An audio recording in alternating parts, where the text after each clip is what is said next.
Huli sa Caloocan ang dalawang lalaking ng hold-up ng isang taxi driver. Ang isa sa kanila sangkot din sa tangkang paghahablot ng cellphone ng isang lalaki. Balitang hatid ni Bea Pinlac. Nagse-cellphone habang nakaupo sa gilid ng General Tirona Street sa Bagong Baryo, Caloocan ang lalaking ito. Biyernes ng madaling araw nang may dumaang nakamotorsiklo. Tumigil sila sa harap ng nakatambay na lalaki. Maya-maya, umandar ang mga nakamotorsiklo at tinangkang hablutin ng angkas ang cellphone ng lalaki. Bigo silang makuha ang cellphone. Hindi nakapagreklamo ang lalaking muntik ng mahablutan. Makalipas ang ilang araw, naaresto ang angkas ng motor dahil naman sa pagkakasangkot sa robbery hold-up sa isang taxi driver. Nahuli rin ang isa pang kasabwat niya. Nagkunwari silang pasahero. At the same time, ma'am, nung medyo nakita na nila na papunta na tayo dito sa monumento, papunta na sa monumento yung ating taxi driver, tinutukan siya ng baril at nag-declare siya ng hold up. Inamin itong suspect na siya yung nandun sa viral video ng failed snatching na naganap dito sa may General Tirona sa may Bagong Baryo. Tinangay raw ng mga suspect ang cellphone ng taxi driver at wallet na may lisensya at 1,600 pesos. Positively identified to ma'am nung ating victim, yung taxi driver. Nag-follow up din tayo dun sa certain place daw na pinag-iwanan nila yung mga items, but unfortunately ma'am, wala na po doon. Nahulihan din ng baril ang isa sa mga suspect na ayon sa kanya ay ninakaw lang din niya sa isang security guard. Ayon sa pulisya, posibleng bahagi ng mas malaking grupo ang dalawang arestadong suspect. Ang karaniwan daw nilang target, usually yung mga nag-iisa sa gabi naglalakad, yung mga nag-cellphone at saka yung mga taxi driver natin na bumabiyahe. Ang mga suspect aminado sa ginawang krimen. Ginawa namin po nag-hold up, nagnanakaw, nag-snatch. Talagang wala na kaming pera po. Yung wala na kaming magagawa ng trabaho, walang malalapitan ba? Yan, ginawa namin, hold up na lang kami. Kailangan po kami ng pera ma'am para panggastos po. Pareho silang nahaharap sa reklamong robbery hold-up. May dagdag pang reklamo ng illegal possession of firearms at paglabag sa Omnibus Election Code ang isa sa mga naaresto. Bea Pinlac, nagbabalita para sa GMA Integrated News. Mainit-init na balita, may bagong kalihim ang Department of Transportation. Kasunod yan ang anunsyo ng Malacanang na nag-resign sa pwesto si Transportation Secretary Jaime Bautista dahil sa health reasons. Effective February 21, si dating COVID-19 testing czar Vince Dizon na ang uupo bilang kalihim ng kagawaran. Sa anunsyo ngayong umaga ni Executive Secretary Lucas Bersamin, sinabing otorisado na ng Pangulo si Dizon na magsimula ng transition. Noong panahon ni Pangulong Rodrigo Duterte, nanungkulan din si Dizon bilang President and Chief Executive Officer ng Bases Conversion and Development Authority.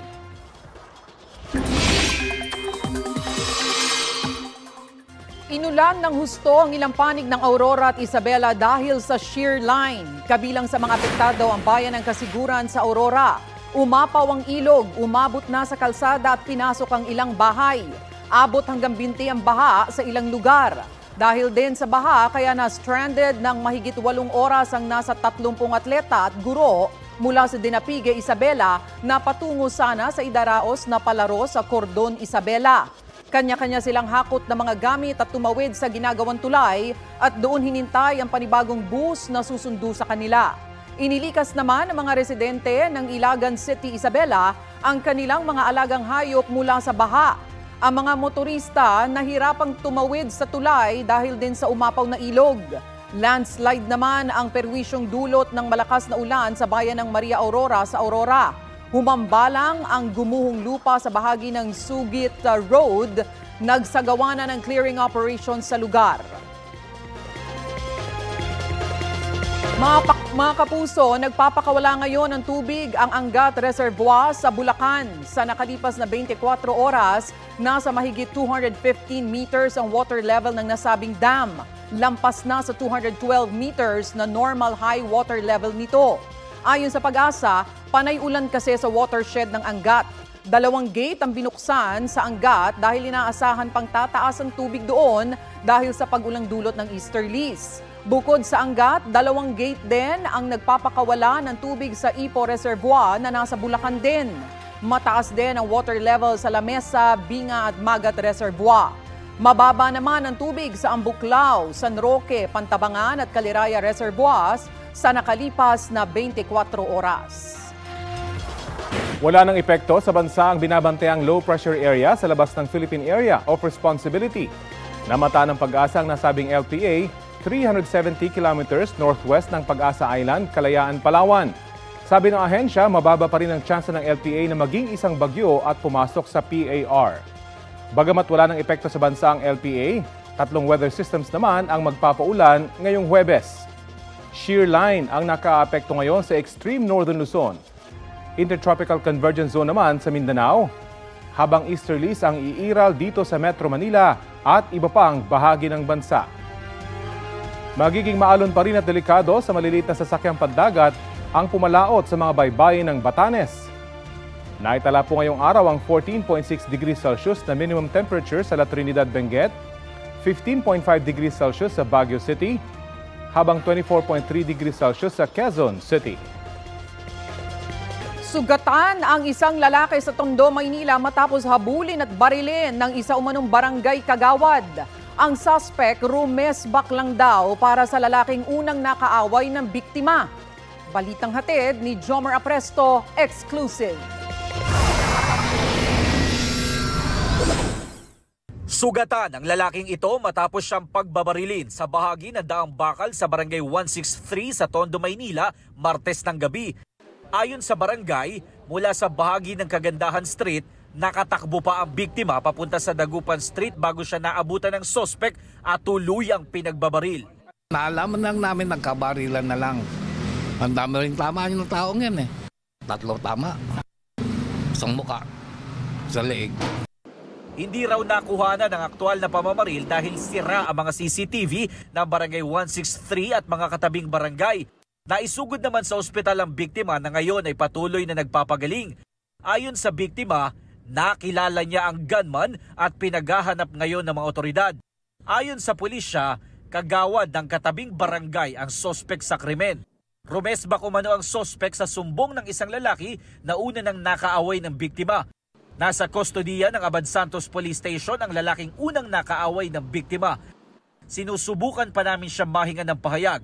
Pinuntahan din namin ang barangay kung saan nagsisilbing kagawad ang sospek pero nakalak ang barangay hall. Patuloy ang backtracking ng mga pulis para mahuli ang gunman. Jomer Apresto nagbabalita para sa GMA Integrated News. Huli cam sa Cebu City. Sumemplang ang motorsiklong yan matapos dumire-diretso sa road barrier sa kahabaan ng Osmeña Boulevard. Isa lang yan sa iba pang aksidente sa motorsiklo na naitala dahil sa bus lane barriers. Ang paglalagay ng barriers o separators ay bahagi ng Cebu Bus Rapid Transit System o bus lane. Nag-inspeksyon ng LGU sa kalsada at inatasan ng contractor na tanggalin ang bus lane barriers para iwas aksidente. Tumalima naman ang contractor ng proyekto at tinanggal na ang bus lane barriers. Nagbundok sana para maglabas ng sama ng loob pero suntok ang natanggap ng isang camper mula sa kamay ng isang tauhan ng pinuntahang campsite sa Tanay, Rizal. Ang kwento sa likod ng viral video sa Balitang Hatid ni Oscar Oida. Labas lahat! Uwi! Hindi kailangan. Nauwi sa komprontasyon ang camping ng isang grupo sa Tanay, Rizal nitong Lunes. Hindi, mali. Paano pong mali? Nagmumura kayo. Sinita ng lalaking staff ng campsite ang pagmumura umano ng 32 anyos sa si Don. Sino mo minumura ko? Sino ba mga mamura nito? Ay, yung bundok! Sira ulo ko! Hoy kuya, ba't nananakit kayo? Sa sobrang sama ng loob, sinugod ni Don ang lalaki. Kuya, ganyan po talaga ginagawa nila pag nagkakampi, naglalabas sila ng sama ng loob. Sige! Sige! Sige kuya! Malaki pinayanan ka ba? Bundok mo ako! O sige! Malaki pinayanan ko dito! Bakit malaki pinayanan? Bakit yung malaki bundok? Sabi ko, ba't mo ako sinaktan? Nagbayad ako dito, nagbayad kami dito. Guest nyo kami dito, ba't nananakit ka? Sumusuntok po ako, pero hindi naman po tumatami suntok kasi nasasalan nyo naman po. Nung araw din yon, inaresto ang nasabing staff na nahaharap sa reklamong slight physical injury. Tumanggi siya magbigay ng pahayag nung makaharap namin sa presinto. Pero sa paliwanag niya sa mga pulis, ang umagang-umaga yun, mga 6, more or less 6 a.m. ng umaga, may natutulog pa na ibang guest, mga katrabaho nila doon, mga pamilya na malapit doon sa campsite na parang ayaw niya na maisturbo. Pero bakit nga ba nagsisigaw si Don sa bundok? Sabi ni Don, broken-hearted kasi siya at naglalabas ng sama ng loob. Nagsisigaw po ako, sabi ko, sakit-sakit. Ba't ginawa niyo sa akin to ganyan-ganyan? Which is yung mundok po talaga minumura ko. Broken-hearted po kasi talaga ako. May boyfriend po ako, tapos stress din po ako sa buhay, daming problema, daming iniisip. Kaya po, nung nagsisigaw ko po yung problema ko doon. Ang pamunuan ng campsite, humingi ng pangunawa at paumanhin. Hindi raw ganito ang iba nilang tauhan. Tiniyak din nilang di na ito mauulit. Oscar Oida, nagbabalita para sa GMA Integrated News. Ito ang GMA Regional TV News. Mainit na balita mula sa Luzon, hatid ng GMA Regional TV. Mahigit 20 sakay ng isang bus ang sugatan matapos itong tumagilid sa Villasis, Pangasinan. Chris, ano raw ang dahilan niyan? Tony, may iniwasan daw ang bus kaya ito nadulas at sumadsad sa railings. Yan at iba pang maiinit na balita hatid ni Jeric Pasilyao ng GMA Regional TV.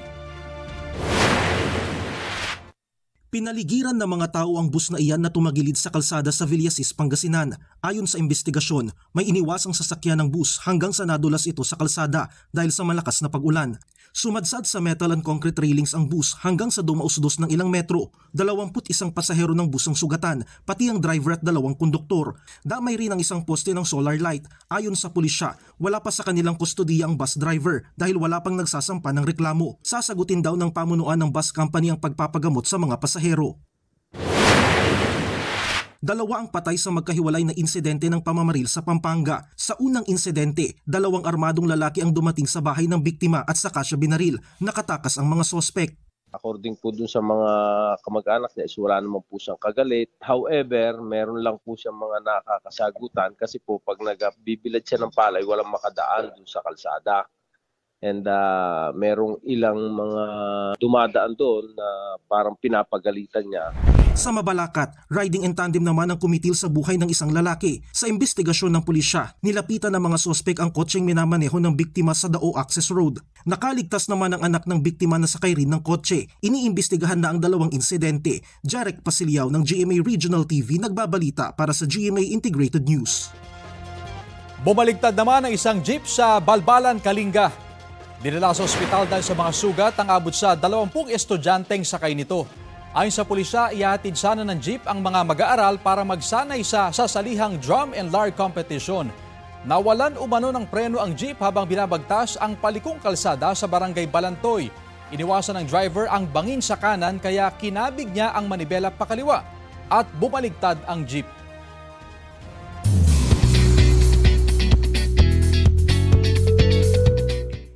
Cause if one day you wake up and find that you're missing me, oh ha?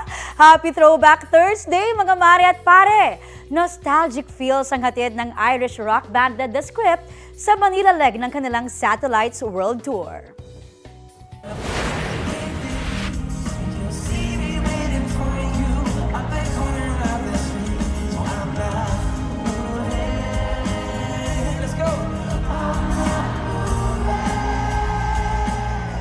Napadyam ang Pinoy fans kasama na ako riyan sa isa sa hit songs ng banda na The Man Who Can't Be Moved. Chika ng frontman na si Danny O'Donoghue. Happy silang nakabalik sa Pilipinas at tinawag na best night we've ever had ang last day ng kanilang concert.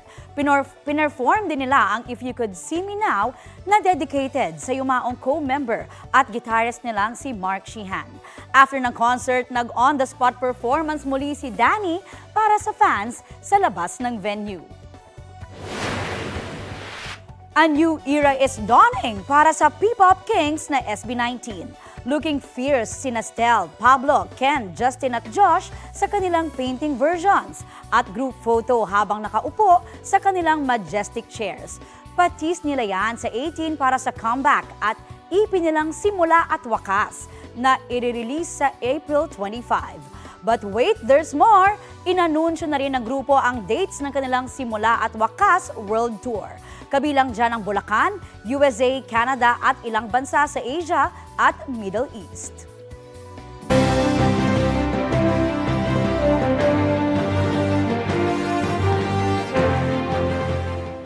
"88 days na lang, election 2025 na. 5 senatorial candidates ang pinadalahan ng Notice ng Commission on Elections o COMELEC matapos lumabag umano sa ilang patakaran kaugnay sa pagpapaskil ng campaign materials. Balitang hatid ni Sandra Aguinaldo. Matapos pagbabaklasin ang kanilang campaign materials na mali ang sukat, wala sa tamang lugar at hindi biodegradable, sinimula ng padala ng COMELEC ng notice ang mga lumabag sa kanilang regulasyon. Kasama sa kanila, mga senatorial candidates na hindi pinangalanan. Mga 5 po ang mga senatorial candidates na talaga namang consistently sa bawat rehiyon ay nakita namin na initially mga violators. Tigil muna sa pagbabaklas ang COMELEC pero aabisuhan ang mga kandidato na meron silang 3 araw para magbaklas kung ayaw nilang maharap sa election offense o disqualification. Binalaan din ang mga tumatakbo sa eleksyon laban sa sindikatong nagsasabing kayang magpapanalo ng kandidato. May naaresto ng 3 nag-alok umano ng ganitong serbisyo kapalit ng 90 million pesos. Sabi ng COMELEC, may nag-aalok pang mamanipulahin ng balota gamit ang umunoy invisible ink. Hindi yan totoo ayon sa COMELEC. Madami pa po yan. May mga forward nga po kong picture sa National Bureau of Investigation. At meron po sa Mindanao, 2 babae pa ang nag-iikot dyan. Meron din po dito sa NCR. Meron din po dyan sa may bandang area ng Visayas na umiikot. So kung yan ay magkakasama, hindi pa po natin alam. Sandra Aguinaldo, nagbabalita para sa GMA Integrated News. Pinawalang sala ng Sandigan Bayan 2nd Division si dating Agusan del Sur Representative Rodolfo Plaza, negosyanteng si Janet Napoles at iba pa sa mga kasong malversation of public funds at graft. Kaugnayan sa maanumalya umanong paggamit ng 27.5 million pesos na Priority Development Assistance Fund ni Plaza noong 2008 hanggang 2009. Ayon sa desisyon, hindi napatunayan na mali ang paglalabas ng pondo ni Plaza sa 2 non-government organization na pagmamay-ari umano ni Napoles. Dati nang itinanggi ni Napoles na siya ang nagmamay-ari ng mga naturang NGO. Bukod kina Plaza at Napoles, pinawalang sala rin ang ilang dating opisyal ng Department of Budget and Management at 2 inabolished na state firms. Pinawalang sala rin si Plaza sa 2 counts ng direct bribery dahil sa kabiguang mapatunayan na may natanggap siyang komisyon, kickback o rebate bilang konsiderasyon sa pagpili sa mga sangkot na organisasyon. Wala pang pahayag ang 2 personalidad sa naging desisyon. May mga kaso pang kinakaharap si Napoles kaugnay sa pork barrel ng iba pang mambabatas. Iginiit ni Senate President Chis Escudero na hindi maaapektuhan ang impeachment trial laban kay Vice President Sara Duterte. Kung sakaling kasuhan siya ng Department of Justice, kasunod yan ang mga isinampang reklamo ng NBI kaugnay sa mga naging pahayag ng bise laban kay Pangulong Bongbong Marcos. Balitang hatid ni John Consulta. Kapag pinatay ako, patayin mo si BBM, si Lisa Araneta at si Martin Romualdez. No joke. No joke. Halos 3 buwan matapos bitawan ni Vice President Sara Duterte ang pahayag na ito sa isang virtual press conference. Naghain na ng reklamo ang National Bureau of Investigation. Ang inihain nila sa DOJ, inciting to sedition at grave threats. Naniniwala kami na sapat ang aming mga ebidensyang inilatag. Nasa DOJ na ang bola ngayon. No? I-determine nila kung magkukonduct sila ng preliminary investigation at later i-file ang case sa court. Tinangkaraw ng NBI na hanapin ang umano'y taong tinukoy ng bise na kinausap niya pero di nila ito natuntun. 2 beses inimbitahan ng NBI si Vice President Duterte para magbigay ng pahayag pero di ito sumipot. Kami ay political, straightforward. Wala sa aming nag-utos, wala sa aming nagdikta kung ano ang dapat gawin sa kaso. Yun, yung kinalabasan ng aming investigasyon ngayon ay ayon sa aming pag-weigh ng evidence. Kamakailan, sinabi ng bise na wala siyang binibitawang assassination threat laban kay Pangulong Bongbong Marcos. Kinumpirma ng DOJ na natanggap nila ang inihaing reklamo ng NBI. Sasailalim ito sa preliminary investigation ng National Prosecution Service. Sabi ni Vice President Duterte, inaasahan na niya ito. Ayon sa DOJ, sa krimeng grave threat, sinabi na noon ng Korte Suprema na ang mahalaga ay ang intensyon sa likod ng pahayag. Kahit hindi raw natatakot ang pinagbantaan, ang importante ay sinabi ang pahayag ng may intensyong manakot.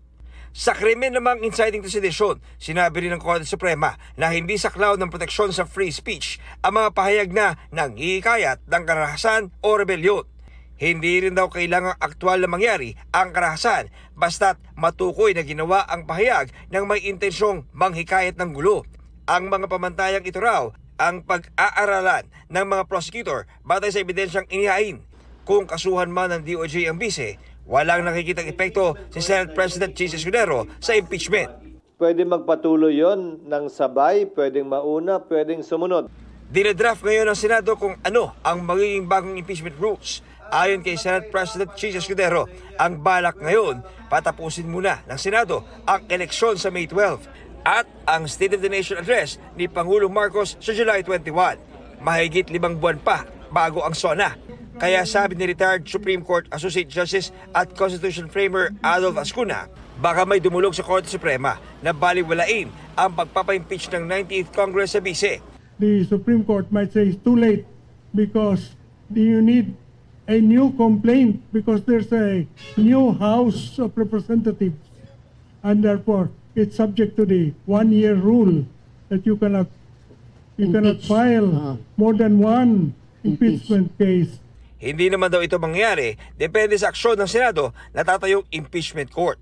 Unless the tribunal has already acquired jurisdiction, because jurisdiction once acquired is not law. Sabi naman ni Escudero, may jurisdiction na ang Senado. Meron ng jurisdiction ang Senado dyan sa kasong yan dahil tinanggap na namin eh. Mag-convene man o hindi yung korte to receive evidence, mag-i-issue na ng mga jurisdictional orders ang impeachment court na ito. Kaugnay ng pagpapasagot, na pag-usapan na natin yan, pagpapasagot sa nasasakdal at paghingi ng tugon doon ng prosecution naman. John Consulta, nagbabalita para sa GMA Integrated News.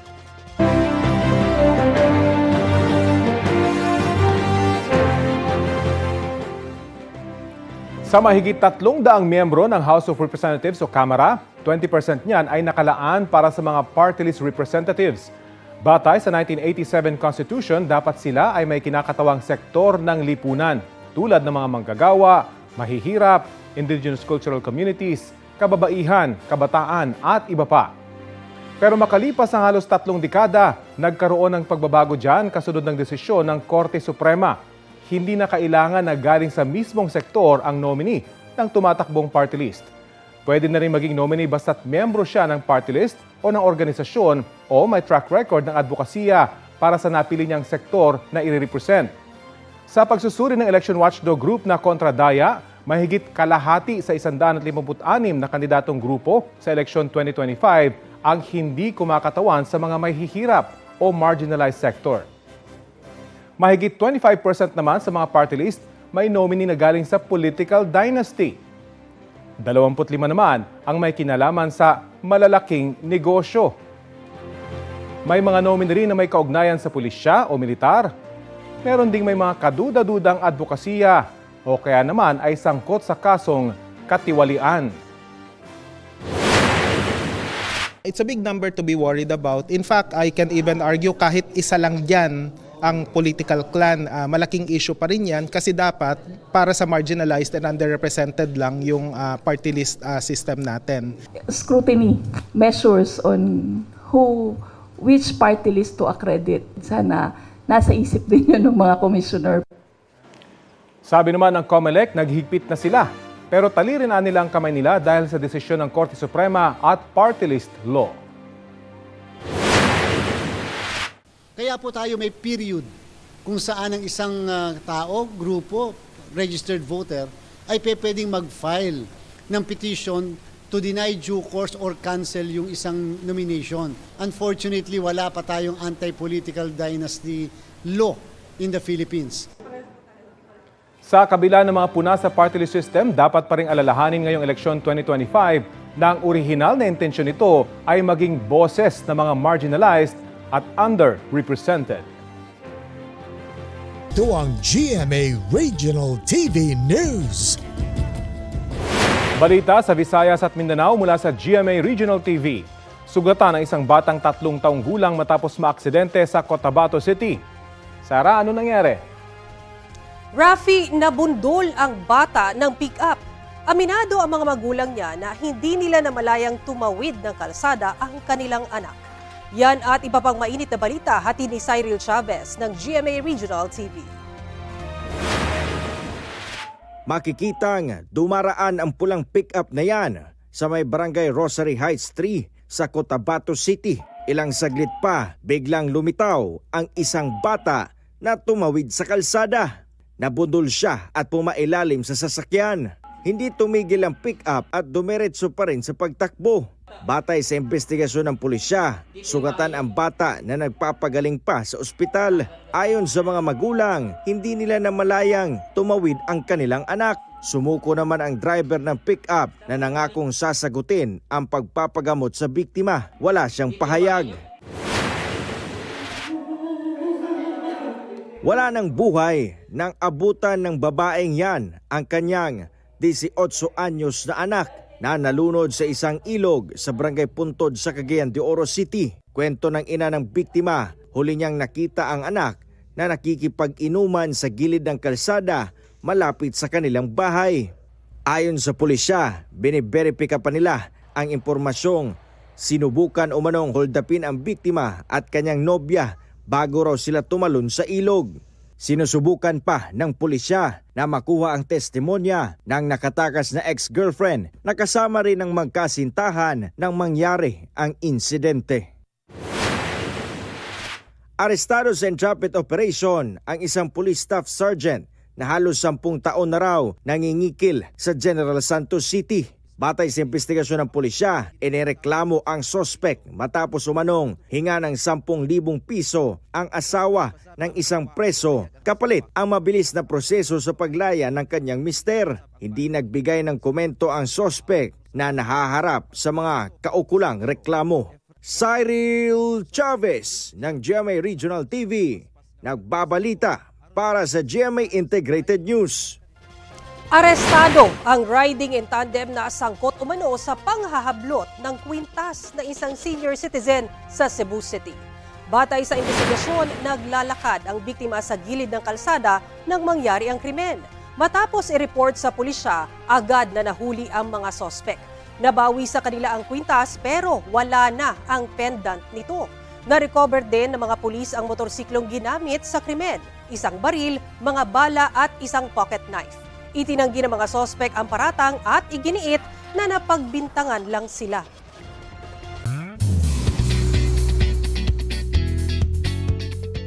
Mga mare, nag-iisip na ng names para sa kanilang baby boy ang soon-to-be parents na sina Megan Young at Micael Daez. Johnny Daez! Sa TikTok, shinare nila ang moments habang nag-iisip ng potential names para sa kanilang anak. Si Micael, mga basketball player ang references gaya ni Giannis Antetokounmpo, Russell Westbrook at Jordan Clarkson. Si Megan naman, names ng K-pop stars na sina BTS member Jin at Hoshi ng 17 ang naiisip. Why not kaya Micael Jr.? Ang final name, abangan natin yan soon.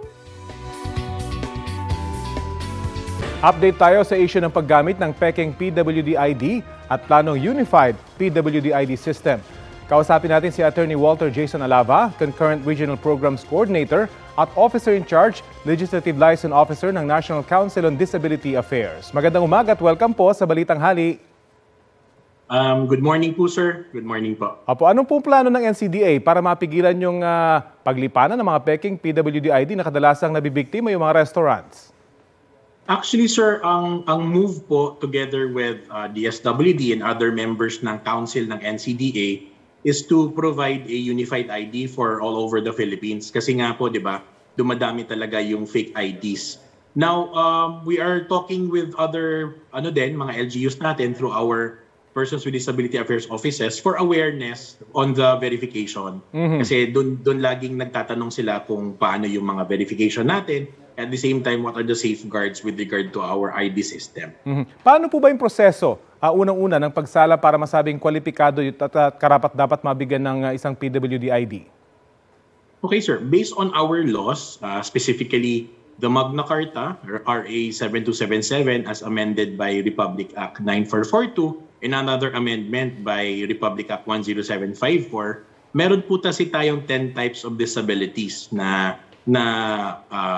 listing. So once you are there with sa 10 types of disability, with your disability certificate from our specific na mga medical doctors dun sa specific disability natin, mabibigyan po tayo ng mga IDs ng ating mga LGUs through the Persons with Disability Affairs Office po.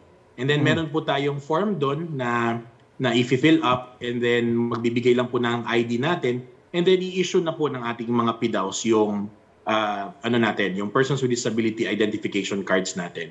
Meron po tayong as early as 30 minutes po nakukuha na nila yung mga IDs nila. Nabanggit niyo po yung validation. Nakausap niyo na pa bang DOH ng mga posibleng pagbabago pagdating sa pamamahagi ng PWD ID? Kasi may mga ulat na valid naman yung ID pero wala sa database ng DOH. Yes, sir. DOH, sir, Department of Health, is a member of the National Council on Disability Affairs. Si NCDA po, kami po yung parang secretariat ng council. And then ang ginagawa po namin is to policy development. So pagdating dun sa mga polisiya natin with regard to the verification na ginagamit nila yung Philippine Registry for Persons with Disability po. May mga na po tayo, may mga nilalabas na mga statements na po regarding sa dun sa mga nangyayari with regard to the verification. Kasi nga po yung PRPWD natin hindi po talaga siya 100% na makaka-verify dun sa mga IDs. Ang ang advice po talaga dun sa verification is to go to the issuer. Ang mga issuer po natin is the LGUs po. Yung nasaan po yung mga Persons with Disability Affairs offices natin. Kumusta naman po yung coordination with the mga establishments? Kasi kung minsan, napagdududahan yung mga may disability na hindi kita Yun yung kaagad-agad na tinitingnan nung mga kumukuha ng mga PWD IDs. Tama po, sir, no?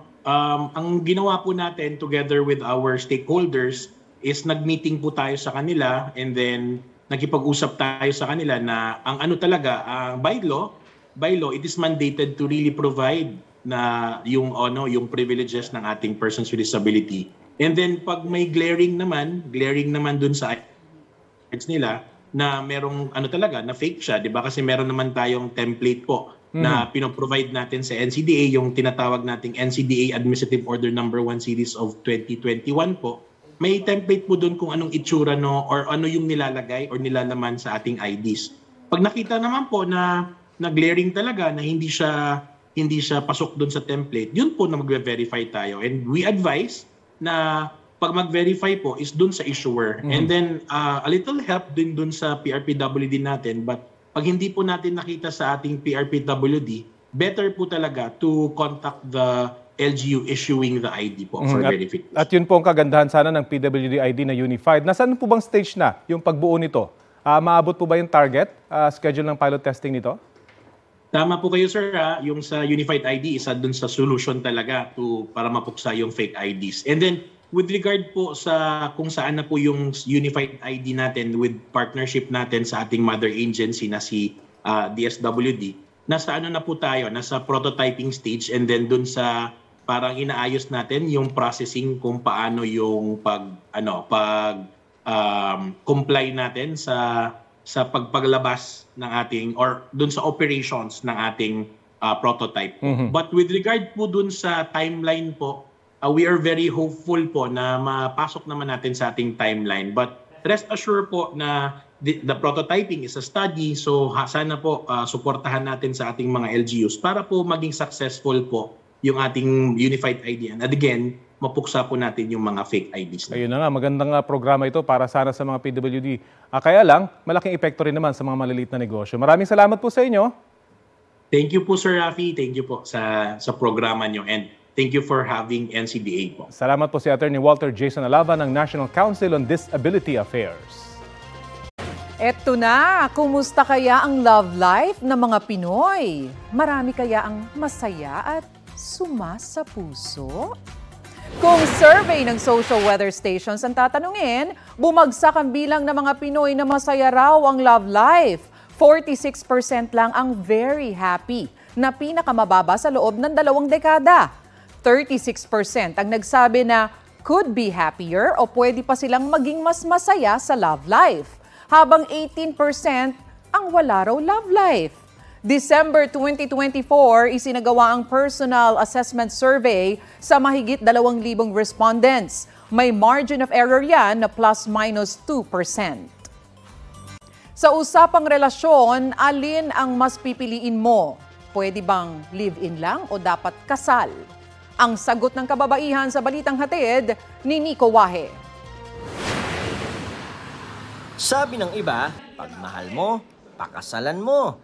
Pero hindi na raw ganyan ang estilo ng mga henerasyon ngayon. Sina Faye at Jeff, 10 taon nang nagli-live-in. 2015 ang piliing magsama matapos ang 3 taong pagiging magkasintahan. Kasi, di ba sabi nila, hindi mo malalaman yung tunay na ugali ng lalaki pag hanggat hindi mo siya nakakasama sa iisang bubong. Pag married ka at may nangyari, hindi ka agad makakawala kasi nga merong papel na nagtatali sa iyo. Meron nga yung kakakasal lang, kinabukasan, hiwalay na. Pero hindi raw ibig sabihin, tinitake for granted nilang isa't isa.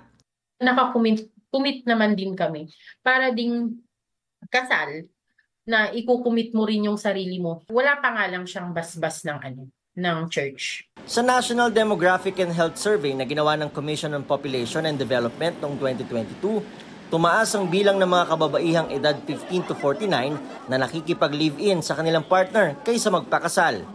Mula 5% lang noong 1993, 19% na noong 2022. Bumaba naman ang mga babaeng nagpakasal mula 54% noong 1993, 36% na lang noong 2022. Ayon sa isang anthropologist, unti-unting nagbago ang nakagawian ng mga Pinoy pagdating sa konsepto ng pamilya mula noong 1990s. Mobility na ng mga Pilipino ngayon, hindi tulad nung traditional na lipunang Pilipino. Kaya nga may bahay, nasa bahay lang siya pero ngayon pareho nang nagtatrabaho. Marami na silang nakakahalubilong iba so pwedeng okay sila ngayon. Bukas sa hinaharap hindi na okay. Gusto pa rin naman daw magpakasal ng mga nagli-live-in. Gusto mo mapakasalan? Oo naman. Sinong babae ang hindi gusto? Pakakasalan ko naman siya. Pero sabi ng simbahang Katolika, dapat sa lalong madaling panahon yan, lalo kung nagsasama na ng matagal. Living together kasi, o cohabitation, there's an over-reliance on sexual expression. No? Sa halip na doon sa yung pagpapalalim ng kanilang ugnayan through conversation at saka communication. Naiintindihan naman daw ng simbahan ang dahilan na ayaw ng ilan na magaya sa may hindi magandang karanasan sa buhay mag-asawa. The best way really to prepare for a lasting relationship, especially sa marriage, is yung best preparation. Mahalaga raw na Diyos ang sentro ng pagsasama para hindi mauwi sa hiwalayan. Nico Wahe, nagbabalita para sa GMA Integrated News.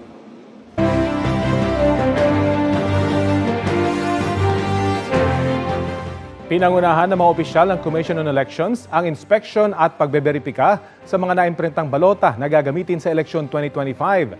Detalye tayo sa ulat on the spot ni Sandra Aguinaldo. Sandra? Rafi, ipinakita nga po ng COMELEC yung extension ng kanilang verification area dito sa Amoranto Sports Complex. Ayon po kay COMELEC Chairman George Erwin Garcia ay nasa 27 million ballots na ang naiimprenta pero 3 hanggang 4 million ballots lang ang verified na. Ibig sabihin daw na kahit mabilis ang pag-imprenta ay hindi makasabay yung bilis ng verification. Manual at machine ang ginagawa pong verification, sinusuri ng mano-mano ng verifier ang balota, tapos ay pinapadaan ito sa makina ng ilang ulit. Minsan pasado po sa makina pero hindi pasado sa mapanuring mata ng verifier. Kahit kasi kapirasong dumi o smudge ng tinta sa balota ay hindi pasado sa manual verification. Nagdagdag ng mahigit 200 na verifier ang COMELEC at sila yung mga nasa Amoranto. Meron din pong verifier sa National Printing Office at day and night shift pa sila doon. Sabi ng COMELEC, maaabot pa rin nila ang kanilang April 14 deadline. Kaugnay naman, Rafi, sa umunay mga sindikato na nag-aalok ng sure win sa mga politiko na willing magbayad ng milyon-milyon, sabi ng COMELEC ay nakikipag-ugnayan na sila sa NBI tungkol dito. Meron pa nga raw former COMELEC employee na 17 years nang wala sa COMELEC na iniimbestigahan ngayon. Sa ngayon, Rafi, dito sa Amoranto, makikita nyo naman sa aking likuran, patuloy po ang verification. Dito po ay day shift lamang pero balak ng COMELEC na magkaroon ng night shift at ang kanilang target pareho dito sa Amoranto man o sa NPO ay magkaroon ng total na 2 million ballots na verified kada araw. Yan muna ang pinakauling ulat mula dito sa Amoranto. Rafi? Maraming salamat, Sandra Aguinaldo. Kinilala ang husay at kontribusyon ng mga katangi-tanging mamamahayag sa Manila Overseas Press Club Grand Journalism Awards. Kabilang sa mga pinarangalan ang 4 na kapuso personalities. Balitang hatid ni Von Aquino. 4 sa 12 parangal ang iginawad ng prestiyosong Manila Overseas Press Club Grand Journalism Awards sa mga personalidad ng GMA Network. Kinilala ng MOPC ang mga kontribusyon sa broadcast journalism ng mga katangi-tanging mamamahayag. Lifetime Achievement in TV and Journalism 2024-25 Award ang iginawad kay GMA Network Chairman and Advisor Felipe L. Gozon para sa kanyang mahusay na trabaho at track record sa law at media. Dahil sa kanyang pamamahala, naging pinakamahusay at pinakapinagkakatiwala ang radio at TV network ang GMA na may 84 million viewers at presensya sa lahat ng media platforms. This recognition is very important and meaningful to me because, one, this is only the second time in 80 years of its existence that the MOPC is giving these awards.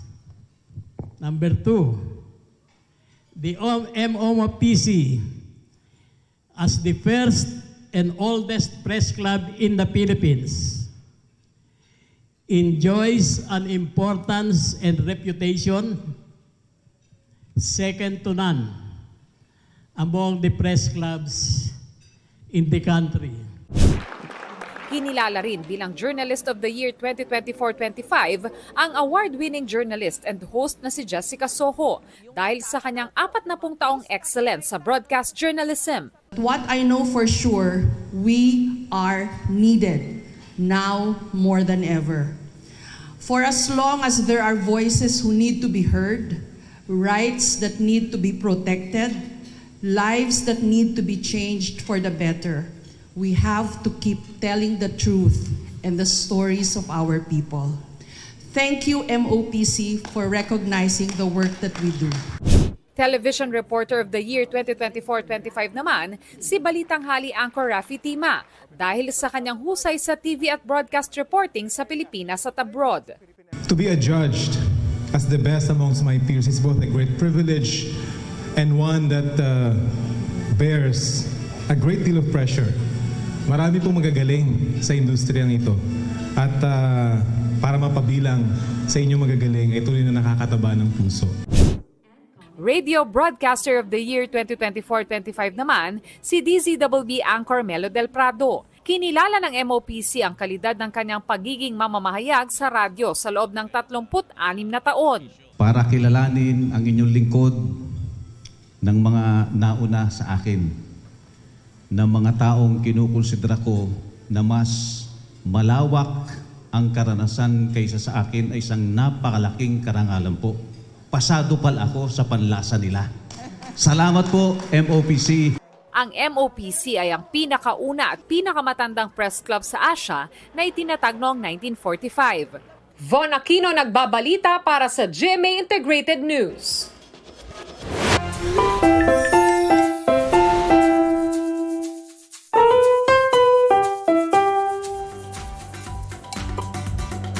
May outing ang isang pamilya sa Nueva Ecija pero meron daw agaw eksena. Isang adventurous fur baby na kinukumpara daw sa sasakyan. Ano bang paandar ng alagang yan? Pwedeng-pwede kasi sa mabatong area at pati na sa ilog. Aba, tuloy ang larga. Yan ang ala 4x4 na si Oakley. Pero lowered version yata dahil ang 4 na kamay at paa, tig 4 inches lang yata ang sukat. Pero vroom vroom always pagdating sa sari-saring adventures. +1 nga raw palagi si Oakley saan man ang destination ng Salazar family. Ang video sa ilog, 1.1 million na ang views. Trending! Ba, parang ano nga talaga ha, pwede sa ilog. Congratulations, thank you. Thank you very much. Thank you sa MOPC. Ito po ang Balitang Hali. Bahagi kami ng mas malaking misyon. Rafi Tima po. Sa ngalan ni Connie Sison, ako po si Tony Aquino. Kasama nyo rin po ako, Aubrey Carampel. Para sa mas malawak na paglilingkod sa bayan. Mula sa GMA Integrated News, ang News Authority ng Filipino.